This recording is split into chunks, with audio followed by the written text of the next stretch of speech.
This is Kal Kat, the Kal Katster, and this is a review of Star Trek Discovery season episode 12, season 4. What was the name of this one? Anyway, yeah, what was the name of it?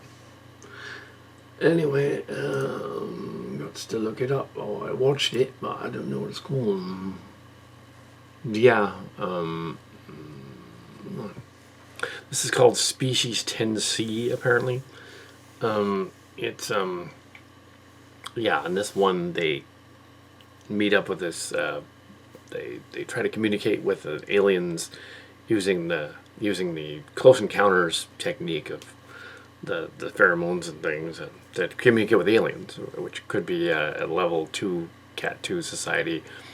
And they're like, they have a ship the size, almost the size of V'ger. It's a little smaller. Well, the 82 AU ship from V'ger was actually shortened in the larger Robert Wise one to 2 AU. So this is 1.5 AU in diameter. It's a little smaller. Yeah.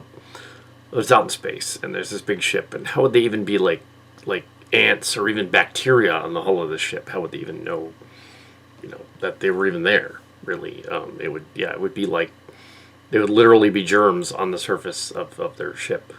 They wouldn't even see them. So yeah, that's weird.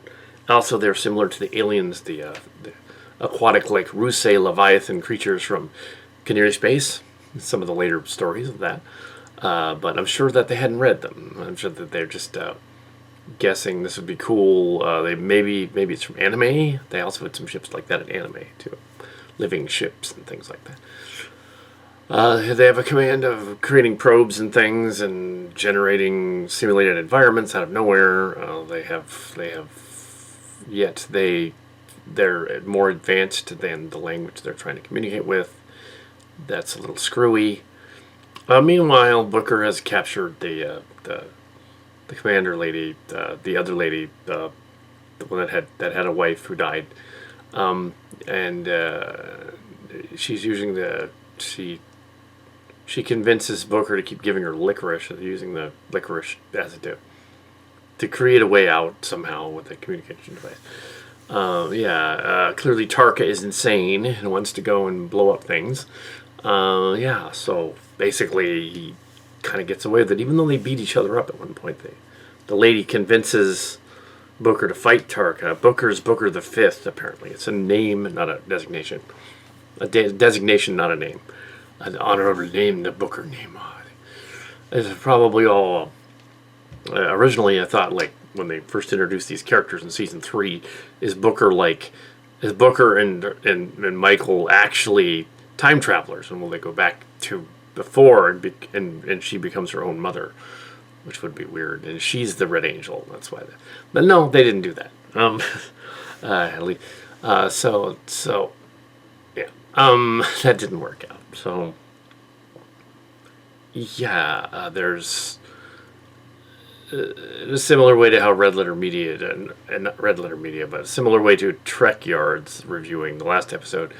This one has a lot of faux drama, talking softly kind of moments, to create tension, and there was a cute yelling scene in it, but that was very Klingon like of them to do that. But it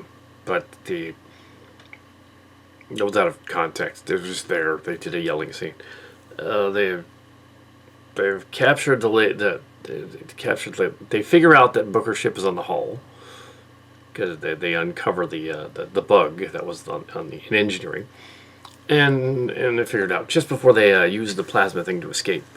They get in a sphere. Of course, they're in a sphere. They call it an orb, but it's a sphere. They're in another sphere inside the giant V'ger-like ship. It's not a V'ger. It's a V'ger-like ship. It's possibly related to the whale probe from Star Trek 4. No, maybe. I don't know. But yeah, they're trying to be deep, and that's admirable. I guess they're trying to be deep, but they're also kind of ripping off The Arrival, that movie, and In Contact as well.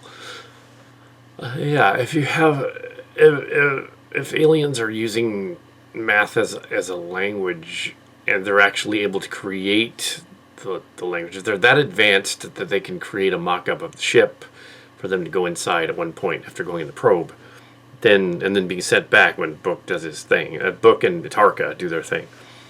Tarka's clearly insane, and I don't know why anybody at first didn't just shoot the guy. Just phaser him. Well, Booker tried to stop him a couple times. It didn't work. Just phaser his ass. And just yeah, like when Data discharged the phaser on Faccio in that episode. Kivas Faccio. Yeah. But yeah, it was just caught in transport and stopped. Data wanted to shoot that guy, but yeah, it's like they just like the whole thing would have been stopped if they just like stunned his ass, like. But he is a Cillian, so maybe he's got Cillian powers, as he demonstrates in this story, that he can use force fields and stuff. So he's a Cillian, so he's an overlord, basically. So he has that ability. But Booker doesn't realize that he is also a Cillian of a different type, and that he can also do similar things. He is also a Cillian, so...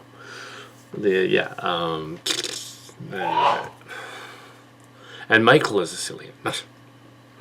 But yeah, it's a little better than the other ones, but the Discovery typically is doing stuff that leads to a point that doesn't... Yeah, it doesn't connect. You could make these 13-episode season 6 episodes and take out all the fluff and just have it be an exciting adventure with them going forward. If you can trim it down to 6 or 7 episodes, you have a problem with your writing, your story. And there are 7 or 8 executive producers and all kinds of new writers. The Picard show has even more, but they're doing a better job over there. We'll be reviewing Picard in a minute, but I just thought I would go over this one here. Yeah, it was all right. It was the 10C. What's the name of the episode? Let's see. 10C could Cillian. But if there's inconsistencies with the science, the distance in space and time. I mentioned that before. And the ticking timer thing doesn't work. Why don't they just say that it's weeks away, because it's going to be weeks for them to get back, or months or years, and yeah, it's like no, you're not. Yeah. Yeah, some parts of science fiction are more science fantasy, and that whole spore drive thing doesn't work just because they wanted to get there quicker. You can do a story that crosses the galaxy without crossing into other galaxies, which was a point about another earlier fan script. A couple of earlier fan scripts we reviewed. It's the same problem there. Jump to another part, another universe almost. You don't have to do that, and you don't have to have a ticking time bomb every time, and you don't have to say the universe is threatened every time. That gets boring after a while. It's okay, what's next? What are they going to do next? Yeah, don't do that. Anyway, that's my review of the 10C from what I thought. Yeah, so